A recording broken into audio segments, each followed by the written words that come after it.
Hi, I'm Ralph Nesson in Fayetteville, Arkansas. I'm crowdfunding to raise $25,000 within the next 40 days for a project called Bright Futures. We help low-income, at-risk children to be successful in school.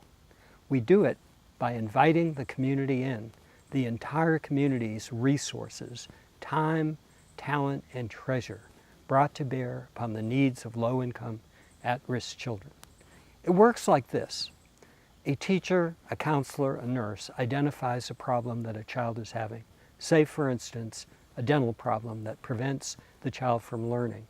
Immediately, on Facebook and other social media, the needs for a dentist are put out there to the community, and a volunteer dentist is found to work on the child's health problems. Within a very quick period of time, the child is seen by the dentist, the problem is taken care of, and the child is able to learn in the classroom without pain. If a homeless child is coming to school bothered and emotionally unable to learn because of his family situation, Bright Futures will get to work and find a volunteer in the community who would open a furnished apartment to the family of this child. And Human Services would get to work to more permanently stabilize the family. In that way, the child would come to school feeling secure and able to learn and not worried about where he's going to sleep that night. If a child is unable to learn because of a reading disability or having difficulty understanding what the teacher is teaching, a volunteer tutor will be found, perhaps even an older student, who will work with that child to help the student to learn and be comfortable in the classroom and keep up with the other children. In this way, that child's ability to learn will be improved and he will be successful in the classroom. Okay. Anytime you're ready. Bright Futures began in 2010 in Joplin, Missouri, when the graduation rate was a dismal 65% and absenteeism was constant throughout the school district. A very forward-thinking, progressive school superintendent went to the community and said, "We can fix this problem, but we need you," and invited the community in. Since that time, the graduation rate at the high school has improved over 11%. The absentee rate has dropped dramatically, and students are able to learn in the classroom at a much more efficient, constant rate than ever before. A new school superintendent in 2010 came in with a very progressive view of education and invited the community into the classroom to help students to learn. Since that time, the graduation rate at the high school has improved over 11%, and the absentee rate has dropped dramatically in the school system. This is proof that Bright Futures works when you ask the community to devote its resources to children to help them to learn. That's good. Pea Ridge in northwest Arkansas is the first school district to involve and develop the Bright Futures program. Rick Neal, superintendent, has been extremely pleased with what he has seen thus far. Pea Ridge is the first school district in the entire state of Arkansas to develop the Bright Futures program. Since January, it has been in operation and been very successful. Superintendent Rick Neal is very pleased with what he's seen thus far. Bright Futures. My story deals with an opportunity to speak to Dr. C.J. Huff from Joplin. 2 years ago when I took this position, right after 1 year anniversary after the Joplin tornado, I felt like our district needed an opportunity to take a look at a crisis plan. I went to Joplin to speak to Dr. Huff after all the things that he's been through with the Joplin tornado and resurrecting his schools and doing some things. Our community and our school really doesn't have a sufficient crisis plan in place. So what we did at that point was the conversation kind of spun from the crisis planning into what Joplin was doing for kids. and how he was making an impact on different aspects of attendance and things like that. The more important piece of it, that what I heard that day, is the community involvement and what he was doing for his community, and bringing them actively engaged in raising the children of Joplin. So I basically brought it from there and introduced it to several people in our community, and that's the story of how exactly it began here at Pea Ridge. I'm sorry. So basically, I brought the Pea Ridge, or the Bright Futures concept, to Pea Ridge, to a group of people within our community, and engage our faith-based organization, our business community, our health service providers, and different people in our community. And from there on, that's kind of how the story went. Other kids don't have. Well, I look at this in a twofold aspect. I really I love the program because it does identify the needs of our low-risk kids, and some things that the resources can meet those needs of those students in need. But I really believe that Bright Futures has a bigger picture in my mind, and what I see this is I see this as an overall embracing effect to all students, with barriers that they have in their lives and different obstacles that they have to clear. And we as a community being able to recognize that it might not be hungry, it might not be clothing, it might not be specific poverty needs, but it is barriers that a student has that keeps him from attending school, keeps him from being a part just like everybody else. And the concept is, I think, is more balanced than just identifying our poverty needs that we have in here. I think that we have other needs as well that can be identified, and that's what we're teaching our community, and that's what we're teaching our teachers and staff. Well, it's a 24-hour rapid response system, which we identify students that have those specific needs, whether it is clothing or food or anything like that. The very beginning stages of the program, students were identified with not having shoes to wear, or significant shoes that look like everybody else's shoes, tongues ripped out of them, and basically have either outgrown those shoes or whatever. So those basic needs have been identified inside the district. The biggest needs that we've had is the night that we affiliate with Bright Futures. I think the biggest story that we have is we had a student that was paraplegic. His wheelchair was several years old and had been completely out useful. It's been basically, it just can't be used anymore. It's completely demolished. And the night of when we affiliated, one of our counselors said, "Listen, we've got a problem. We've got a student that's paraplegic, needs a new wheelchair, and Medicaid would not pay for it. He's 18 years old, and so we had an instant need because he was going to graduate."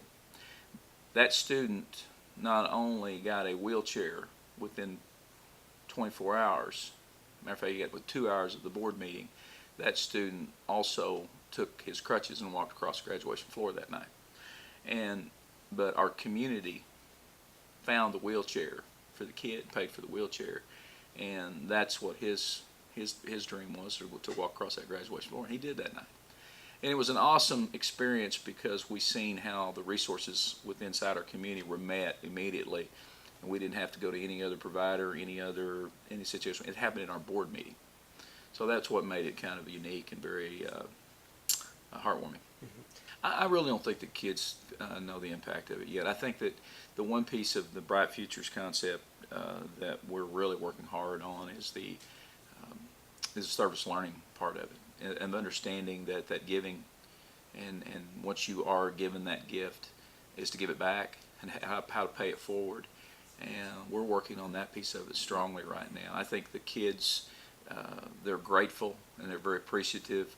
Our students that couldn't afford to buy paper, pencil, backpacks, different things like that, and our community, not Pea Ridge Schools, but our community, met the needs of 280 students inside our community of those types of gifts and those types of things. And that was an incredible heart-lifting thing for our community to come together and raise the children.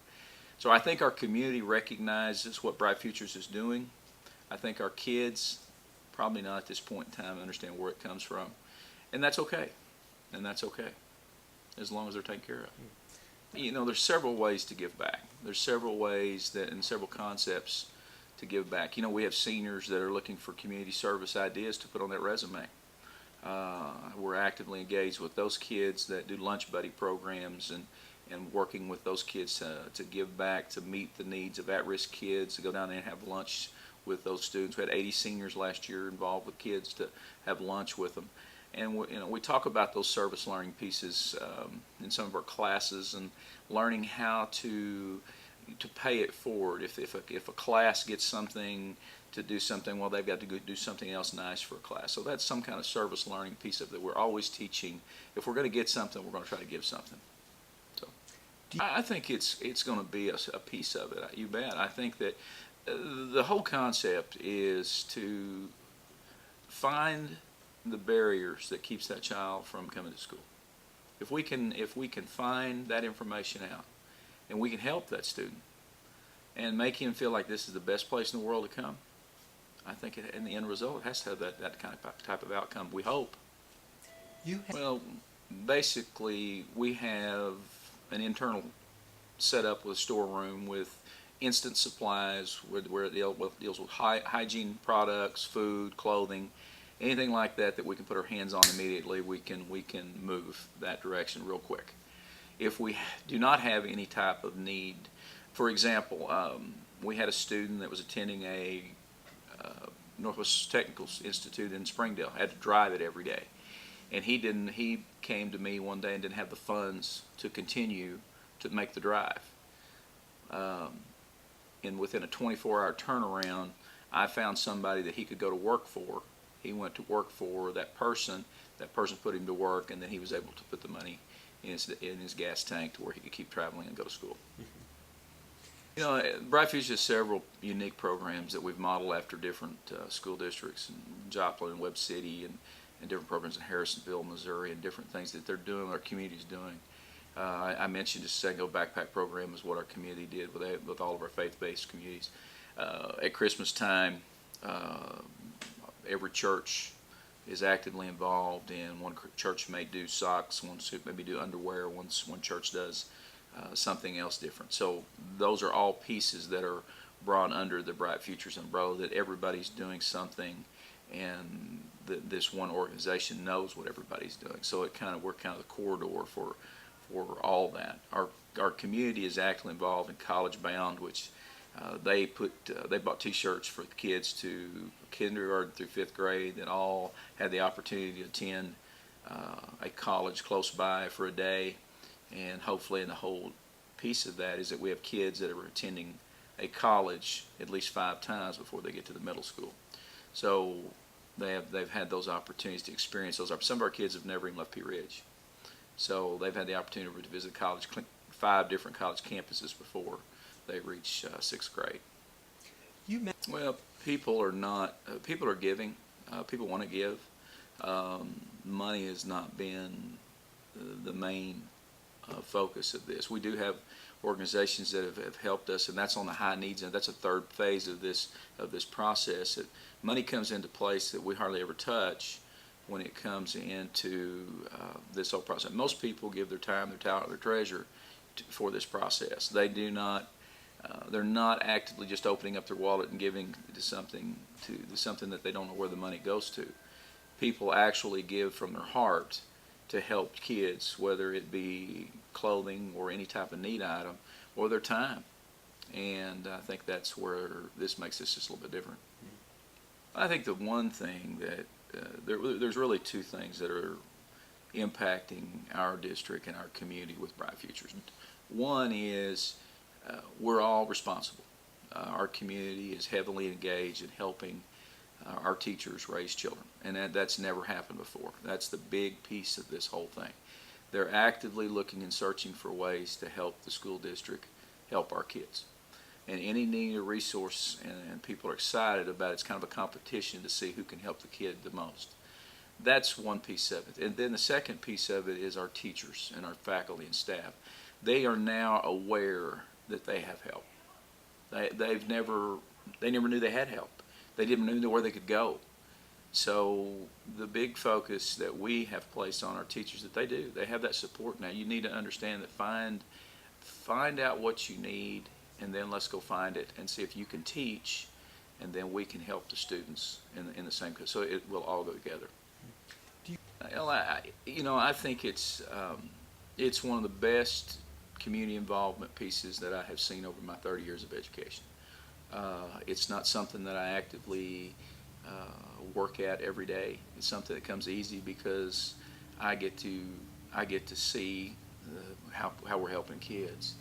I don't spend a majority of my day on Bright Futures, but it's one piece of my day that I enjoy the most because I see what it does for kids, and that's what I'm in the business for. So, and all in all, it's an incredible program. It's done incredible things for our community, and I would encourage anybody to get involved.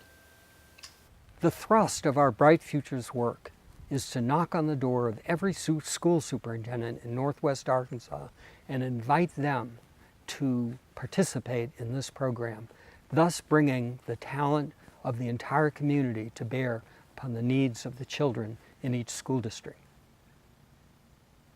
The thrust of the Bright Futures program is to knock on the door of every school superintendent throughout our region, inviting each superintendent to participate in this program, thus inviting the talent and resources of each community to come to bear upon.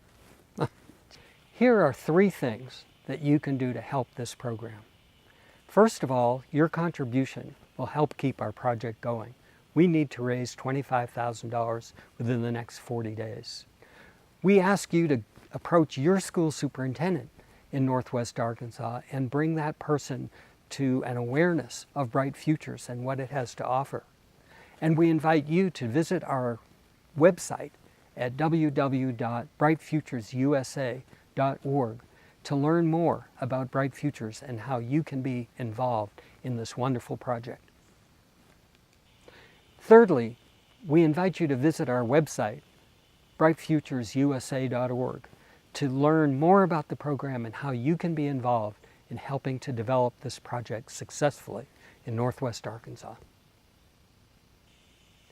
Thank you for caring about the education of children in your community.